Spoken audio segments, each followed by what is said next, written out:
এই ওয়াসামা bin Laden কি ফায়দা পেয়েছে? আজকে বিশ্বের বুকে তারা সন্ত্রাসী হিসেবে চিহ্নিত হয়েছে।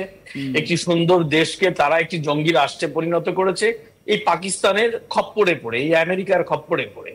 সেই রাষ্ট্রটি আজকে কোথায়? সেই রাষ্ট্রটি আজকে সারা বিশ্বের নিন্দিত একটি রাষ্ট্র। সেই আফগানিস্তানকেই কিন্তু অনুসরণ করা হচ্ছে বাংলাদেশে। এই গত পরশু বা তার আগের দিন দুদিনে বাংলাদেশে ইসরায়েল বিরোধী যে বিক্ষোভ হয়েছে, যেখানে বাটা কেএফসির মতো প্রতিষ্ঠানে হামলা লুটপাট হয়েছে, সেই জায়গাতে আমরা দেখেছি কি ওয়াসামা বিন লাদেনের পোস্টার হাতে কিছু মানুষকে, যারা কি বলেছে যে ওয়াসামা বিন লাদেন হতে চায়, তারা আফগানিস্তানের ইসরায়েলে বাংলাদেশ দেখতে চায়। কি খারাপ মানে মানসিকতা আমাদের হয়ে গেছে!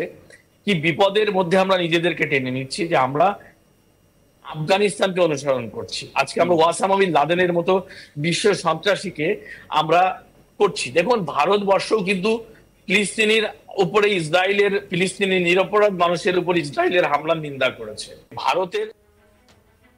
ভারতের অবস্থান স্পষ্ট। দেশের সার্বভৌমত্ব রক্ষার জন্য যা যা করণীয় ভারত তাই তাই করবে।